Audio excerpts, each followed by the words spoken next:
আসসালামু আলাইকুম, সবাই কেমন আছেন? আশা করি সবাই ভালো আছেন। আমরাও ভালো আছি।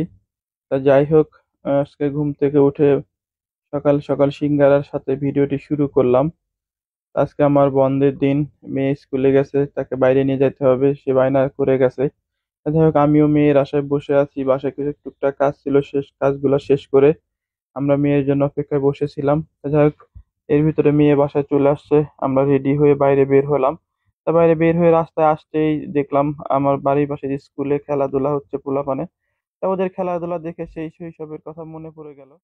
আসলে শৈশবটা যে কত সুন্দর এখন সেটা বুঝতে পারি। মনে চায় বারবার সেই শৈশবে ফিরে যাই। যখন ছোট ছিলাম আসলে তখন ভাবতাম কবে বড় হব, কবে বড় হব। এখন বড় হওয়ার পরে দেখি না, আসলে ছোটবেলাটাই অনেক সুন্দর ছিল। যাক, কি বলবো আর। আসলে কিছু বলার নেই, কারণ ছোটবেলা নিয়ে বললে বলা শেষ হবে না।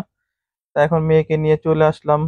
তো সারা সপ্তাহ ব্যস্ত থাকার পর যখন বন্ধের দিন ফ্যামিলিকে নিয়ে বাইরে বের হই, তখন আসলে শুধু আমার না, ফ্যামিলিরও মন মানসিকতা অনেক ভালো থাকে। কারণ ওরাও তো সারাটা সপ্তাহ ব্যস্ত থাকে মেয়ে পড়াশোনা নিয়ে। আর আপনাদের আপা আসলে এই পেজটা পুরাটাই সেই ট্যাকেল করে।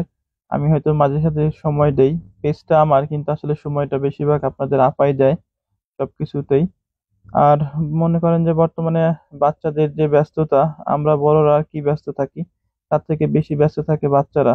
ওদের লেখাপড়া নিয়ে এতটা ব্যস্ত থাকতে হয়, না থাকে কোনো খেলার সময়, না থাকে কোনো টিভি দেখার সময়। কারণ সকালে স্কুলে যায়, স্কুল থেকে বাসায় আসে, বাসায় এসে খাওয়া দাওয়া শেষ করে আবার কোচিং এ যাও, আবার প্রাইভেট পড়ো, আবার নিজে ঘরে এসে পড়ো। এত ব্যস্ততা যে ওদের, আমাদের ওদেরকে দেখলে মনে হয় যে না, আমরাই অনেক ভালো আছি, আমরা ব্যস্ত থাকি তারপর ওদের থেকে অনেক ভালো আছি। কারণ ওরা এতটা প্রেশার নিয়ে যে বাচ্চারা কিভাবে বর্তমানে লেখাপড়া করে, আসলে এটা ভাবতে গেলেও অনেকটাই কষ্ট হয়। তা যাই হোক, মেয়ে আমার আজকে ফাস্টফুড খেতে চাইছিল, তা ওকে নিয়ে আসছিলাম এখানে ফাস্টফুড খাওয়ানোর জন্য। আর যে জায়গাটাতে আসছে আসলে জায়গাটা অনেক সুন্দর একটা জায়গা, যেখানে আসলে আসলে মনটা অটোমেটিক ভালো হয়ে যায়, ভালো হবার মতো একটা জায়গা। আর মেয়ে আমার দোলনা পেয়ে তো অনেক খুশি, দোলনাতে উঠে দোল দোল খাচ্ছে, আর বারবার এসে দোল খাচ্ছে। আর এখানে দেখছে, আর জায়গাটা তো সুন্দর। যাই হোক, আমাদের খাবারও চলে আসলো। আজকে সব খাবার আমার মেয়ের পছন্দের খাবার অর্ডার করা হয়েছে। তো মেয়ে আমার বলছিলাম কি খাবা তুমি। তো মেয়ের পছন্দের খাবারই আজকে সব অর্ডার করা হয়েছে। তা মেয়ের পছন্দ থাকা সত্ত্বেও মেয়ে আগে আমাকেই খেতে দিল।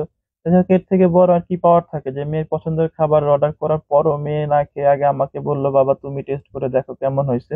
তো এই তো আর কি, সব ভাইদের উদ্দেশ্যে একটা কথাই বলবো, সকল ব্যস্ততার মাঝেও সময় বের করে হলেও ফ্যামিলিকে সময় দেওয়ার চেষ্টা করবেন। এতে করে আপনার পরিবারের মন মানসিকতা অনেক ভালো থাকবে। তো বাচ্চাদেরও সময় দিলে আসলে বাচ্চাদের মন মানসিকতা অনেক ভালো থাকে। তো যাই হোক, এর মাঝে আমাদের খাওয়া দাওয়া শেষ করে আমরা বাইরে বের হয়ে গেলাম। তো আমাদের ভিডিওটি কে কোথা থেকে দেখছেন অবশ্যই কমেন্ট করে জানাবেন। আর আমাদের পেজটাতে লাইক ফলো করে পাশে থাকবেন। আল্লাহ হাফেজ।